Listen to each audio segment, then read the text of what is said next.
Est-ce que l'État peut réquisitionner notre épargne? Cette question, elle fait peur. Pour certains, elle peut paraître même loufoque, et pourtant, eh bien, elle est d'actualité, ou même plus que jamais d'actualité. Vous avez probablement dû entendre des politiques, et des politiques de tous bords, dire qu'il allait falloir participer au redressement de la France, et parfois même ce, au travers de notre épargne. Alors, avant de vous expliquer si cela est possible juridiquement ou pas, je voudrais qu'on revienne un petit peu en arrière et qu'on regarde en fait comment on en est arrivé là. Qu'est-ce qui se passe exactement pour qu'aujourd'hui, des politiques nous disent qu'il va falloir que les Français prennent part au redressement de la France? Alors, dans un premier temps, ce qu'il faut comprendre, c'est que la France n'a plus de budget à l'équilibre depuis les années 70. Alors, qu'est-ce qu'un budget à l'équilibre? Eh bien, ça signifie que la France, pour pouvoir vivre, pour pouvoir financer ce dont on a besoin de manière annuelle, eh bien, elle est obligée d'emprunter sur les marchés. Alors, qu'est-ce que c'est le financement de nos besoins de manière annuelle? Eh bien, c'est tout simplement payer les fonctionnaires, entretenir les routes, les constructions et entretien des hôpitaux et tout ce qui va s'en suivre. Alors, on emprunte pour ça, mais on va également emprunter pour payer notre dette. Et c'est là où ça commence à poser problème. Pour ceux qui auraient un doute, qui ne comprendraient pas bien ce que je veux dire par là, je vais me permettre de faire une métaphore. Imaginons que pour faire tourner votre ménage, chaque mois, vous ayez besoin de 110, ou plutôt chaque année, pour que le ratio soit bon. Chaque année, vous avez besoin de 110. Et chaque année, malheureusement, vous ne gagnez que 100. Alors, pour combler ce trou de 10, vous allez voir votre banque et vous lui dites « Ok, j'ai besoin de 10 cette année pour le fonctionnement de mon ménage, alors est-ce que vous pouvez me prêter ces 10 ?» La banque dit « Ok, il n'y a pas de souci, on vous prête ces 10. » Et le problème, c'est que l'année suivante, eh bien, malheureusement, la situation n'a pas changé, votre salaire n'a pas changé, vos besoins n'ont pas changé, vous avez toujours besoin de 110. Alors, vous retournez voir votre banque, vous lui dites « D'accord, j'ai besoin à nouveau de 10, mais il va me falloir 10 aussi pour vous rembourser de l'année précédente. Donc, vous n'avez plus besoin de 10, mais de 20. » Et ça, cette opération qui peut s'apparenter à un puits sans fond, eh bien, c'est la situation de l'État aujourd'hui. C'est-à-dire qu'elle n'a pas les ressources suffisantes pour pouvoir payer le fonctionnement de l'État, le fonctionnement du pays.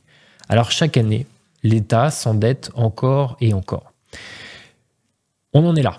Malheureusement, on en est là. Pour que vous puissiez vous faire une idée du trou abyssal dans lequel on est, la dette de l'État aujourd'hui représente 3 200 milliards d'euros. 3 200 milliards d'euros, pour vous donner une idée, c'est un peu moins, au moment où on enregistre cette vidéo, que la capitalisation boursière de la société Apple, qui fait quand même partie des 2 premières capitalisations mondiales. C'est 9 fois supérieur au taux d'endettement total du continent africain. Alors même si on pourra remettre en cause l'endettement du continent africain, parce qu'il y a eu quelques resets sur certains pays, on parle d'un continent entier, avec des pays qui se portent très bien. Et la France à elle seule, qui a la taille d'un confetti sur une map monde, eh bien, elle est endettée 9 fois supérieure par rapport à ce continent. Alors, vous commencez à comprendre un petit peu la problématique dans laquelle on est aujourd'hui.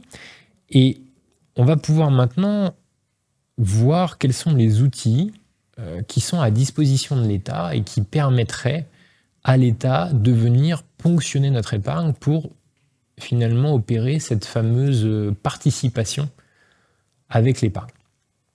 Alors, avant toute chose, je vais me permettre de clarifier un point juridique. Vous allez me dire, et beaucoup de gens m'ont dit, que ce soit au travers des commentaires, ou même des gens que j'ai eu l'occasion de croiser, ou même certains clients, me disent « Mais Romain, l'État nous garantit notre épargne à hauteur de 100 000 euros, donc ils ne peuvent pas venir prendre cette épargne, sauf si on a plus que 100 000. » Alors, c'est une mauvaise compréhension. cette loi qui est évoquée donc par certaines personnes, c'est une loi qui est extraite d'un bloc qui s'appelle la loi Sapin 2, qui date de 2016, et qu'effectivement, elle va garantir les dépôts à hauteur de 100 000 euros. Mais elle va garantir les dépôts à hauteur de 100 000 euros en cas de faillite de votre établissement bancaire. Qu'est-ce que ça signifie? Eh bien, Madame Durand a 110 000 euros auprès de la banque A. La banque A fait faillite. Eh bien, l'État, sur le papier, je dis bien sur le papier, va garantir 100 000 euros de l'entente de son montant sur cette banque-ci. Ça, c'est ce qu'on appelle la loi Sapin 2 et la garantie des dépôts. Il ne faut pas confondre, parce que ça n'a rien à voir avec l'hypothèse qu'à un moment donné, l'État puisse venir se servir sur les comptes des épargnants. C'est deux choses qui sont complètement différentes. Et on va reparler un petit peu plus tard de cette fameuse loi Sapin 2. Alors, quels sont les outils finalement aujourd'hui juridiques qui sont à disposition de l'État et qui permettraient à celui-ci de venir saisir directement sur l'épargne des Français? Le premier outil, ou plutôt les deux premiers, parce qu'on a quelque chose qui pourrait s'apparenter à deux façons sœurs un petit peu, ça s'appelle l'ATD. ATD et SATD. Qu'est-ce que c'est? ATD, ça s'appelle avis à tiers détenteur. C'est un outil qui permet à l'administration, ou plutôt au trésor public, de venir saisir directement sur votre épargne, sur un livret ou sur un contrat d'assurance vie. Et je fais une petite parenthèse, oui, les contrats d'assurance vie sont saisissables depuis une dizaine d'années. Je sais que certains d'entre vous ont toujours cette image d'Épinal où le contrat d'assurance vie finalement est un coffre-fort dans lequel l'État ne peut pas rentrer. Eh bien si. Donc l'ATD, c'est un outil mis à disposition de l'État pour venir saisir sur l'épargne et notamment sur le contrat d'assurance vie ou sur un livret. Comment est-ce que ça peut se concrétiser? Eh bien, aujourd'hui, dans les faits, vous ne payez pas une amende, vous ne payez pas un impôt, par exemple une place de stationnement, enfin une amende de stationnement, vous ne la payez pas, vous refusez des relances, etc. Au bout d'un moment, l'État peut se servir directement sur votre contrat d'assurance vie ou sur un produit d'épargne. Même chose, vous avez décidé cette année de ne pas payer votre taxe foncière, vous n'êtes pas d'accord, et vous décidez de lancer une procédure, eh bien si l'État le souhaite, l'État peut venir directement se servir sur votre compte au travers de cet outil. Il va y avoir un outil un peu similaire qui s'appelle SATD, qui est la même chose concrètement, mais qui va être destiné plus aux produits dits bancaires, c'est-à-dire directement votre compte courant ou certains livrets. On est globalement sur le même processus. Donc là, on a déjà deux outils qui sont très méconnus du grand public, que l'on voit beaucoup dans le milieu bancaire parce qu'on a à faire face à ces fameux ATD, et qui permettent à l'État de venir piocher un petit peu sur votre épargne. Alors on reviendra dessus après et je développerai. On a ensuite, au travers de la loi Sapin 2, qu'on a vu tout à l'heure pour la garantie des dépôts, on a un article qui s'appelle l'article 21 bis. Qu'est-ce que c'est que cet article 21 bis? Eh bien, c'est un article qui permet de contrôler les retraits et les mouvements des particuliers par le HCSF. Le HCSF, qu'est-ce que c'est? C'est le Haut Conseil de stabilité financière. Et l'État donne pouvoir à cette administration de pouvoir, à nouveau, joli lapsus, de pouvoir contrôler finalement les dépôts et les retraits, enfin surtout les retraits des particuliers. Donc, si vous regardez un petit peu plus en profondeur, on vous dira que c'est dans l'hypothèse où il y aurait une perturbation bancaire et de pouvoir interdire certains retraits des particuliers pour éviter d'aggraver certaines situations et de se retrouver dans un bank run, concrètement. Mais ce n'est pas votre banque qui a directement le pouvoir, c'est l'État, au travers du HCSF et au travers de cet article 21 bis de la loi Sapin 2. Un peu similaire, on a un autre contrôle qui s'appelle, dans les faits, le contrôle des capitaux, qui va se passer dans le code monétaire et qui va permettre à l'État de pouvoir contrôler toute sortie de capitaux ou tout mouvement bancaire. Et là, c'est très important parce que on a dans l'image l'État qui pourrait potentiellement contrôler vos mouvements bancaires dans l'hypothèse d'un bank run. Là, c'est vraiment plus profond, puisque l'État peut vous interdire de faire un mouvement bancaire, peut vous interdire de faire des retraits, et même entre vos comptes. Donc on est vraiment assez loin dans le contrôle. C'est ce qu'on appelle dans le jargon le contrôle des capitaux. Et tout ça, ça se passe sur le code monétaire. Ensuite, on a le dernier point qui peut être un peu plus flou pour certains parce que la dernière fois qu'il a été mis en place, ce n'était pas hier. Ce n'était pas hier, c'était pendant la Seconde Guerre mondiale, ou du moins, on y reviendra tout à l'heure, c'est la dernière image concrète que l'on a, mais en fait ça s'est passé beaucoup plus près dans les faits, c'est l'état d'urgence et de guerre. Alors, bon, certains d'entre vous vont me dire, mais ok, on n'en est pas là du tout. On n'en est pas là. On n'en est pas là. Donc qu'est-ce que c'est ? Eh bien, c'est la réquisition, ça se passe au travers du Code de la Défense, pour être précis, et c'est la réquisition de biens mobiliers ou immobiliers. C'est une manière de participer donc, à une situation de crise ou à ce qu'on appelle un effort de guerre. Alors, cela, on l'a vu pendant la Seconde Guerre mondiale, au travers de biens immobiliers, au travers de liquidités, d'épargne qui se situaient dans les banques. L'État français s'est parfois servi pour contribuer à ce qu'on appelle l'effort de guerre. Si on essaie de prendre un petit peu de recul sur cette situation, demander un effort de guerre, c'est aussi demander un effort dans une situation de crise. Alors, jusqu'à 2020, les situations de crise, on ne savait pas ce que c'était. Notre génération, ou du moins ma génération, ne savait pas du tout ce que c'était. Et on a pu la concrétiser finalement en 2020 avec ces mois de confinement. Mais ça, on y reviendra après.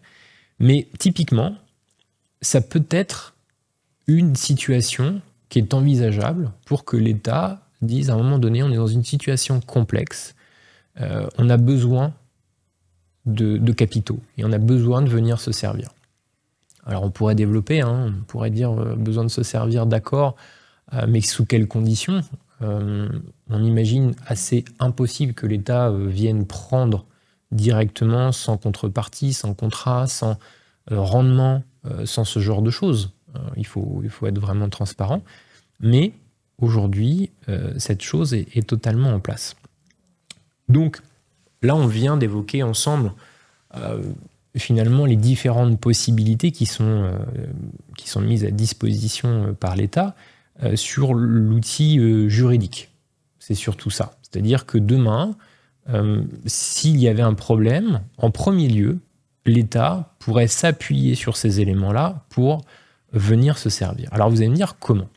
Eh bien par exemple, si on reprend l'exemple de l'ATD et de la SATD, deux outils qui sont utilisés tous les jours pour des choses qui sont complètement différentes d'un effort sur le remboursement d'une dette, eh bien je vous donne un exemple. Imaginons qu'au 2025, le gouvernement français fait passer un projet de loi de finances, et ce en force, par exemple, via un 49.3, et augmente brutalement les impôts pour une catégorie de personnes, une catégorie de la population, et fait passer un seuil qui serait de 30%, admettons, à 45 ou à 50, à titre d'exemple. Le fonctionnement d'une famille aujourd'hui, le fonctionnement financier d'une famille aujourd'hui, il est régulé par quoi ? Il est régulé par le taux d'endettement. C'est-à-dire que tout le monde est calé sur un budget de famille, de vie, de logement, d'assurance, de voiture, de nourriture, d'entretien des enfants, etc. et les emprunts. D'accord ?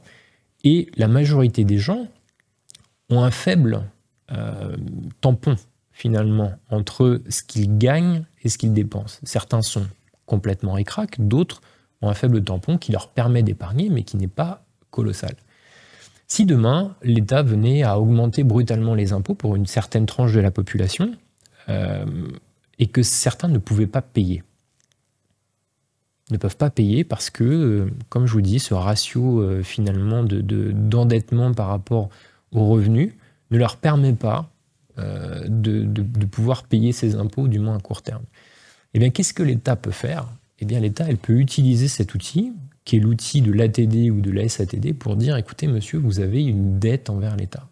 Nous avons décidé que l'impôt allait passer de 30 à 40, 45, 50, je ne sais pas.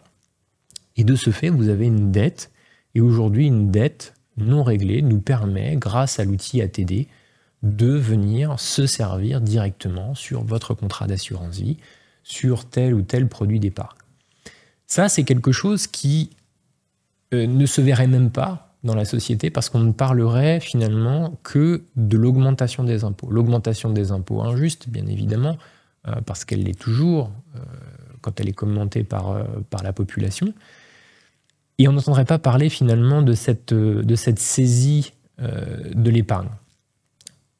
Ensuite, on a les autres éléments qui peuvent être discutés un petit peu plus, en toute objectivité, qui vont rentrer, on va dire, en mouvement que sur des cas beaucoup plus graves. C'est-à-dire un moment où l'État serait complètement en perdition. Il faudrait que l'État soit complètement en perdition, pour être vraiment honnête, pour aller sur ce genre d'outils. C'est-à-dire, qu'est-ce que ça peut être une perdition ? Ça peut être un manque de financement, par exemple, une impossibilité de renouveler la dette. C'est-à-dire que les personnes, les entités qui nous prêtent de l'argent aujourd'hui refusent demain de nous prêter de l'argent, de prêter de l'argent à la France, et l'État se retrouve coincé pour, comme je disais tout à l'heure, pour entretenir les hôpitaux, les routes, pour payer les fonctionnaires. Ça, c'est une charge qui est énorme. Eh bien, à ce moment-là, dans un mouvement de panique, on pourra arriver sur des choses comme ça. Il y a une autre possibilité qui paraît aujourd'hui farfelue parce que, pareil, on appartient à une génération qui n'a pas connu cela. Et pourtant, si l'on regarde, si l'on prend un peu de recul, il y a des choses qui sont en place, il y a des choses qui ont été dites. Le président de la République française a manifesté à plusieurs reprises l'hypothèse que nous pourrions rentrer directement en conflit avec la Russie sur le conflit ukraino-russe. Alors, en toute objectivité, celui-ci ne concerne absolument que peu de Français dans l'idée. Pourquoi ? Parce que c'est très loin, parce que ce sont des pays que nous connaissons très mal. Et cette remarque est complètement passée à la trappe pour beaucoup de Français. Mais si c'était le cas, nous n'aurions absolument pas les finances pour rentrer en guerre, concrètement. L'État français n'a absolument pas les budgets pour fournir plus d'armes, pour armer, pour déployer des soldats. Et là, dans ce cas-là, on rentre clairement dans ce que je disais tout à l'heure, c'est l'état d'urgence et de guerre, c'est-à-dire au travers du Code de la défense, une réquisition de biens mobiliers et immobiliers. C'est une forme de participation. L'État pourrait venir vous voir en vous disant « Écoutez, monsieur, vous avez un contrat d'assurance vie, vous avez une épargne, nous allons la saisir, mais nous vous garantissons qu'en contrepartie, à la fin du conflit, l'État vous rendra avec un rendement de X. » C'est quelque chose qui est hypothétique, mais ça pourrait être construit de cette manière-là. Et encore une fois, j'insiste parce que dans l'idée, on est loin de tout ça. Aujourd'hui, il y a beaucoup de problèmes en France, mais on est très très loin des préoccupations d'un conflit armé. On voit ça à la télé, mais c'est quelque chose que nous ne connaissons pas sur notre sol depuis 1945. Donc, c'est très loin. Notre génération, nos générations ne connaissent pas cette idée. Et pourtant, si vous écoutez les déclarations, qu'elles soient européennes ou qu'elles soient françaises, de manière hebdomadaire, il est relancé l'idée que nous pourrions, que l'État français, plus exactement, pourrait rentrer en conflit ou pourrait rentrer dans le conflit de manière armée et déployer des hommes. Alors, ça peut être une hypothèse, et j'insiste bien sur le mot hypothèse, d'un moment où l'État pourrait se servir dans l'épargne des Français.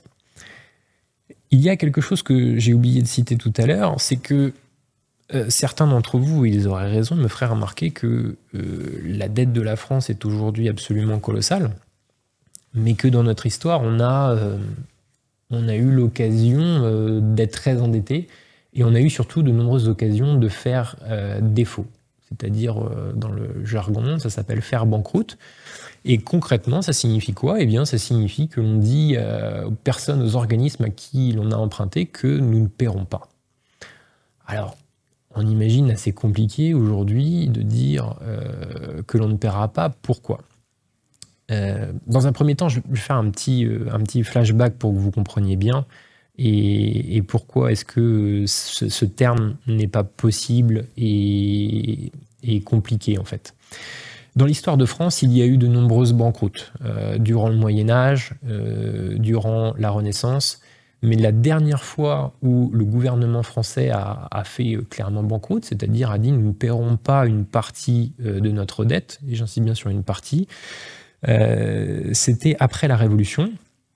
Bonaparte dit nous ne pouvons pas faire face à notre dette, nous allons donc la mettre de côté et nous allons nous servir des biens confisqués au clergé pour pallier et mettre un sous-jacent, enfin un actif en face de cette dette. Ça s'est pas très bien passé, pour pas dire très mal, et c'est la dernière fois où clairement la France fera défaut sur sa dette. Et pourtant, la France a connu des périodes de chaos complet durant le 19e siècle, avec plusieurs révolutions.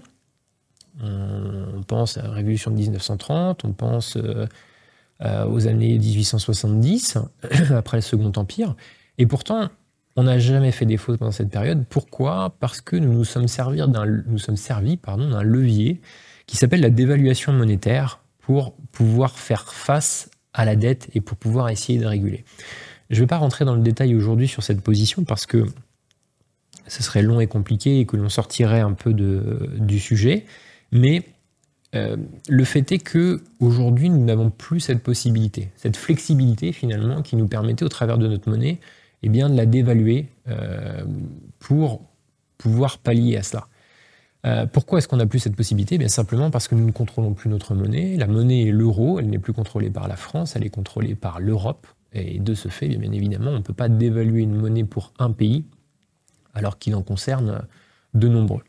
Donc, je vais fermer cette parenthèse historique et pour vous expliquer pourquoi on ne peut pas faire banqueroute finalement, parce que je pense que cette question pourrait être posée au vu des chiffres.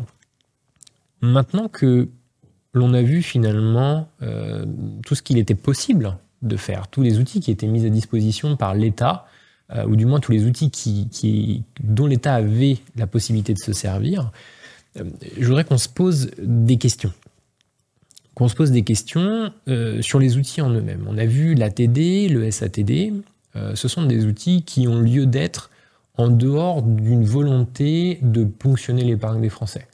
En toute honnêteté, en toute objectivité, il y a forcément des mauvais payeurs parmi nos citoyens et il faut que l'État puisse trouver des outils pour pouvoir régler ses dettes. Sinon, c'est la porte ouverte à toutes les fenêtres, comme dirait l'autre. Et donc, il nous faut un outil. Mais cet outil peut être utilisé autrement, mais ce n'est pas sa conception première. L'outil ATD et SATD n'ont pas été conçus pour directement aller piocher, si vous voulez, dans l'épargne des Français. Si l'on reprend par contre les autres, l'article 21 bis de la loi Sapin 2, emmené par le HCSF, celui-ci pose beaucoup plus problème.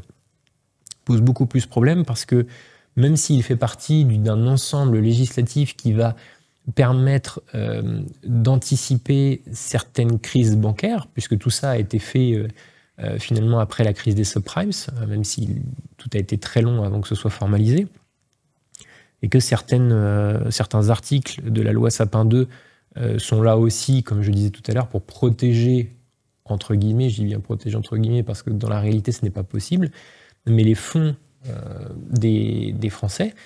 Eh bien, cette loi-là, elle est clairement là aussi pour pouvoir bloquer l'épargne. Ensuite, on a l'état d'urgence et de guerre, ça je ne vais pas revenir dessus, là c'est dans le code de la défense, et là ça a déjà été fait, ça peut être réutilisé, et là il n'y a pas de doute, si vous voulez, sur le fonctionnement. Ensuite, il y a le contrôle des capitaux au travers du code monétaire, comme on le disait tout à l'heure, et là, j'ai beau réfléchir, je ne vois pas d'autres utilisations, d'autres manières dont pourrait être utilisée cette loi que le fait de vouloir, à un moment donné ou à un autre, ponctionner l'épargne, ou du moins bloquer. Parce que l'État peut avoir beaucoup d'intérêt aussi à bloquer. Il faut rappeler que tous les produits qui sont régulés en France, qui vous sont vendus par vos banquiers, que ce soit un contrat d'assurance vie, par exemple, que ce soit un plan d'épargne retraite, un livret A, alors petite exception pour le livret A, mais ce sont des produits qui sont littéralement bourrés de dettes françaises, c'est-à-dire d'obligations d'État. La France oblige les banques à acheter des obligations d'État, c'est-à-dire de la dette, au travers de ces contrats pour créer une rémunération. Et c'est pour ça que ces produits sont très très peu rémunérés, ou du moins pas assez, du moins au goût des Français. Et ça garantit de cette manière à l'État le fait que continuellement, eh bien, il va y avoir un renouvellement de la dette et qu'il y aura des clients pour l'acheter. Ça, c'est très important, et qu'aussi elle reste, qu'une partie de cette dette reste dans l'Hexagone.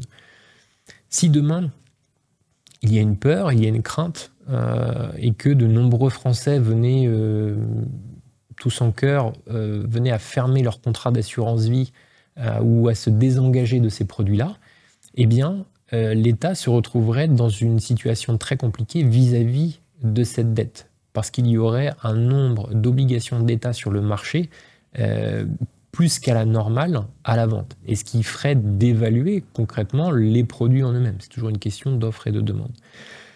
Donc, on voit que certaines lois, finalement, pour résumer, ont été posées non pas pour se servir directement dans l'épargne des Français, mais peuvent être utilisées comme telles. Et par contre, certaines sont là pour bloquer d'une manière ou d'une autre, et pour permettre aussi de contrôler ce qu'on pourrait appeler le sous-jacent, c'est-à-dire ce qu'il y a dans l'épargne. D'accord ? Parce que si l'épargne intéresse en tant que telle, l'épargne va intéresser avant tout parce qu'il y a dedans, et ce qu'il y a dedans, ce sont des obligations d'État. Alors, on s'est posé donc cette question de savoir comment pouvaient être véritablement utilisés ces différents outils.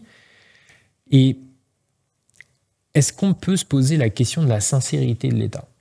C'est-à-dire qu'aujourd'hui, je n'ai jamais entendu, et n'hésitez pas à le mettre peut-être en commentaire si vous avez connaissance de cela, mais je n'ai jamais entendu un politique dire que ces outils avaient été créés dans l'hypothèse où ça se passerait mal et où on en viendrait à saisir une épargne. Et pourtant, on en est là, on commence à entendre le bruit. Donc, cette question, elle se pose, le souci d'honnêteté et de transparence.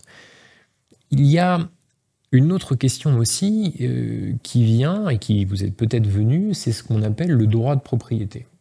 L'épargne, l'argent que vous produisez, l'argent que vous gagnez, fait partie des choses dont vous avez un droit de propriété. Vous achetez une maison, vous achetez une table, une chaise, des vêtements, ils vous appartiennent et vous avez un droit de propriété dessus. Et juridiquement, on ne peut pas venir vous prendre directement ces éléments sans raison, entre guillemets. Et l'État, justement, a créé des possibilités pour qu'on puisse venir vous le prendre. Alors, cette question, elle est sur la table.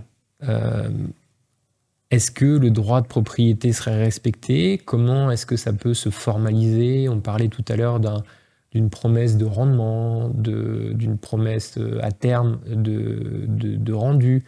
Des hypothèses, on en a fait plein, j'en ai fait plein, sur comment est-ce que ça pourrait se concrétiser. Ça reste des hypothèses, bien évidemment. Certaines tiennent la route juridiquement, tiennent la route sur le principe. D'autres sont plus compliquées à mettre en place et sont plus fourbes, surtout. Sur les hypothèses de la façon dont ça pourrait se passer, si un jour l'État dit « Mais écoutez, monsieur Durand, on vous prend vos 10 000 €, eh bien, au lieu de dire bêtement et méchamment, on va vous prendre vos 10 000 €, l'État pourrait dire « Écoutez, on va vous demander, on va donner l'obligation de placer un certain pourcentage de votre épargne totale disponible sur un nouveau produit. » Et ce nouveau produit servirait à financer justement de la dette, à financer des projets, d'autres projets. Et quand je dis ça, vous allez me dire, oui, mais l'épargne est déjà placée, l'épargne est déjà sur un contrat d'assurance vie, l'épargne est déjà sur un livret A, mais aujourd'hui, il y a une somme qui est astronomique et dont les chiffres, je ne me permettrai pas de le jeter là parce qu'il est difficilement vérifiable, mais tout le monde s'accorde pour dire qu'il y a un montant astronomique sur les comptes courants de certains Français. C'est-à-dire qu'il y a beaucoup de Français, plutôt nous Français, nous n'avons que très peu de culture financière, et beaucoup de Français ne savent pas quoi faire de leur épargne, et aussi par crainte le laissent sur leur compte courant, en se disant ben, maintenant c'est disponible, s'il m'arrive une problématique, je peux m'en servir. Et cette épargne, elle n'est pas utilisée comme elle pourrait l'être, c'est-à-dire qu'elle n'est pas adossée à des produits. Les banques s'en servent entre guillemets, mais pas l'État. Et l'État voudrait mettre un peu la main dessus, ou du moins se servir de cette épargne pour pouvoir faire des choses. Donc on peut imaginer un produit qui ressemblerait finalement à un plan d'épargne retraite, et où l'État dirait, bah écoutez, vous êtes obligé de placer, je sais pas, 20% de vos disponibilités bancaires sur ce produit sera bloqué pendant peut-être une décennie, on vous garantit 3% dessus, mais en attendant, celui-ci est bloqué. Celui-ci est bloqué, alors toujours comme l'est un PER, hein, un plan d'épargne retraite, c'est-à-dire que vous ne pouvez pas le débloquer, sauf dans certaines conditions qui sont malheureusement compliquées, qui sont graves parfois, comme le décès d'un conjoint, une faillite personnelle. Alors il y a des choses plus heureuses dans les PER, comme le financement d'une résidence principale, d'une première résidence principale, mais globalement vous êtes bloqué sur le nombre de possibilités. Ça, c'est quelque chose qui est tout à fait imaginable. Après, comme je vous le disais tout à l'heure, il y a des choses, si on laisse nos esprits divaguer sur les différentes possibilités qui pourraient être mises en place, et plus ça va, et plus on va tendre vers des choses qui n'ont probablement que peu de chances d'arriver, mais qui tiennent la route, ou du moins sur un plan d'exécution. Alors, je pense qu'on arrive à un moment, si vous êtes toujours là, vous vous dites, mais si ça arrive, on va vers une révolution. On irait, l'État ne peut pas prendre notre épargne. Le peuple se révolterait, les gens sortiraient dans la rue parce que c'est parfois le travail de toute une vie, c'est même très souvent le cas, c'est le travail de toute une vie, et l'État ne peut pas venir se servir au détriment de la population. Et je comprends tout à fait cette remarque. Et je vous propose de faire un travail d'honnêteté intellectuelle, et je vous demande de vous imaginer en conversation avec un de vos amis le 1er février 2020. Vous êtes assis à une table, à une terrasse de café, et votre ami vous dit « Imagine, il y a un truc grave en France et l'État nous oblige à rester chez nous. Pendant plusieurs semaines, voire plusieurs mois, on n'a pas le droit de sortir.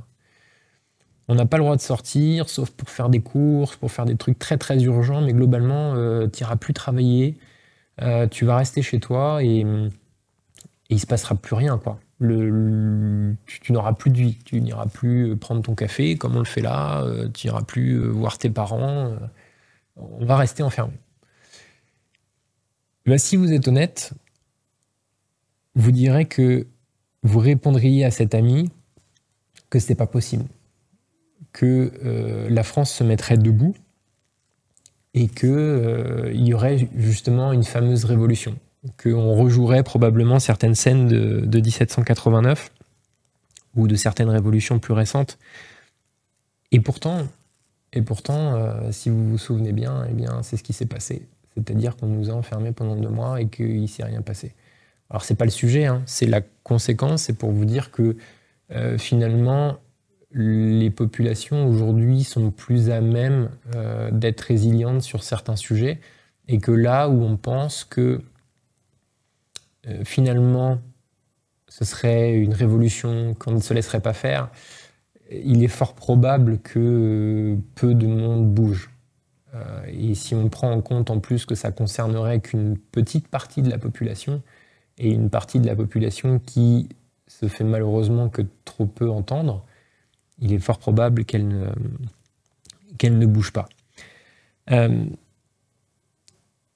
mon sentiment, c'est que les gens n'aiment pas envisager le pire et sous-estiment constamment son occurrence. ils sous-estiment l'occurrence de la dette de la France, mais également de ce qui peut se passer sur leur épargne. Et ça, il faut l'entendre. Il faut l'entendre et il faut parfois imaginer des choses qui peuvent paraître un peu folles pour justement se préparer. Et l'anticipation est une vertu, est une chose importante, qu'elle soit en finance, qu'elle soit dans la vie de tous les jours, dans votre vie. Et parfois, anticiper les pires, dans certains cas, ça ne sert à rien, et dans d'autres cas, ça peut sauver. Alors, je parle surtout depuis quelques minutes, et je ne me suis pas présenté, parce que c'est la première fois qu'on sera sur YouTube, et sur podcast pour certains. Donc je m'appelle Romain Goujon, j'ai 37 ans, je suis un ancien de la Société Générale, j'étais attaché sur les contrats d'assurance vie, la gestion des contrats d'assurance vie, et depuis le 8 juillet dernier, je suis créateur de contenu sur Instagram et TikTok. Vous êtes 25 000 à m'avoir rejoint depuis le 8 juillet sur Instagram, vous êtes 13 000 sur TikTok, je vous remercie. Pour ceux qui ne sont pas abonnés, je vous invite à le faire. Donc c'est de la création de contenu, vulgarisation, analyse, et parfois coup de gueule ou ressentiment ou sentiment sur certaines situations de manière quotidienne. Et donc on sera sur cette première fois ensemble aujourd'hui au travers de ce podcast. Je vous remercie. On arrive donc à la fin de cette analyse. Si ça vous a plu, bien évidemment, je vous invite à vous manifester par un like, un commentaire, un abonnement. N'hésitez pas aussi à partager vos analyses dans les commentaires. J'aime beaucoup voir comment les gens perçoivent les choses. Là, je vous partage aujourd'hui mon analyse, mais ça n'empêche pas que vous partagiez aux autres la vôtre au travers des commentaires. Donc n'hésitez pas. Le premier soutien que vous pouvez bien évidemment faire, c'est bien évidemment de vous abonner, de liker et de suivre. Et j'espère qu'on se retrouvera bientôt pour un prochain épisode.